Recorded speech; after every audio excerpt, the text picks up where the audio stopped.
kita bercakap tentang Islam, tengok orang Islam, bila cakap tentang Islam, orang fikir, oh, kalau negara itu Islam, tepi jalan dah tulis subhanallah, alhamdulillah, Allah akbar, kan? Jumpa assalamualaikum. Itu semua baik. Tapi the essence of politik ialah soal bagaimana memberikan keadilan kepada kehidupan dan kemaslahatan kepada manusia. Barat, mereka hidup, walaupun mereka melalui satu tempoh yang agak panjang dahulu, kezaliman sultan-sultan ataupun raja-raja mereka. Kemudian mereka membaiki diri, mereka menghidupkan demokrasi di kalangan mereka, sehingga mereka memberikan hak kepada rakyat, dan rakyat boleh mempersoalkan kepimpinan mereka, boleh ditukar dan seumpamanya, sehingga setiap mereka mendapat hak dan hidup sebagai manusia yang berdaulat dalam negeri mereka. Kadang-kadang kalau kita, bukan kita puja Barat di samping kekufuran, tetapi di sudut human rights sebagai rakyat memang ada masalah. Kalau kita nak bercerita tentang foreign policy ataupun dasar luar mereka, mungkin kita tak setuju. Tapi kita pergi ke negeri mereka, kita tengok mereka berikan hak pada rakyat mereka, boleh komplain, boleh bawa kes ke tengah dengan penuh penghormatan sebagai rakyat. Anjing pun dapat penghormatan dalam negara mereka. Burung mati pun sibuk masuk surat khabar. Di negara-negara Arab, orang Islam, matilah orang banyak mana pun tak ada siapa peduli.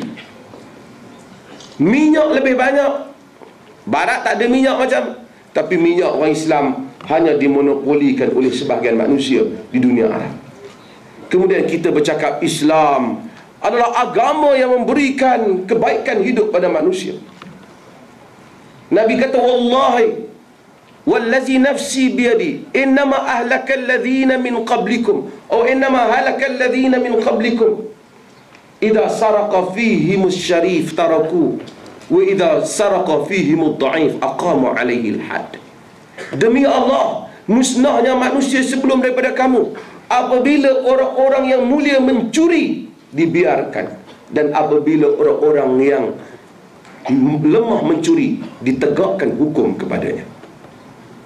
Hukuman bagus, orang tak petikaikan undang-undang, tapi undang-undang itu memusnahkan masyarakat jika hanya ia ditegakkan kepada orang bawahan tapi dibiarkan orang atasan. Tapi kita tahu, kita pergi ke, bukan kita puja Barat, tuan-tuan pergi ke negara mereka, kita akan tengok 50 pound salah guna front page muka surat khabar. Kita 5 juta salah guna front page surat khabar, besok tukar editor. Itu dunia Islam. Itu dunia Islam. Bukan negara kita, taklah kita ni cukup demokrasi. Saya tak. Itu dunia Barat. Dan kebersihan, mereka lebih bersih. Pergi ke Mesir yang mana ada Al-Azhar, kotor bandar Kairah. Rasuah bermula daripada airport lagi. Naik bas tak boleh jalan, duduk diam, enjin rosak. Bagi 10 minit, start jalan.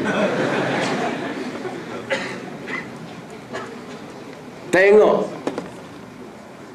kemajuan transport Germany, kemajuan transport negara mereka. Kotor di tempat yang ada Universiti Islam tua Al-Azhar. Pergi ke Cambridge, pergi ke Oxford. Bukan kita puja, mereka ambil khazanah kita, tapi bandar mereka sangat bersih. Oh, dia kata banyak orang minum arak. Tak apalah, memang yang tu dia pun. Tapi di sudut kebersihan yang agama suruh orang Islam ambil wuduk 5 kali sehari, tapi tak reti nak jaga tandas masjid dia sendiri.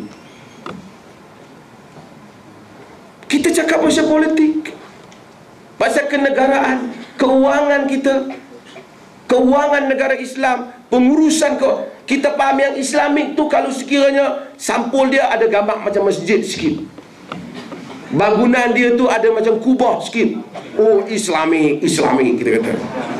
Tapi dalam dia duit hilang banyak kali.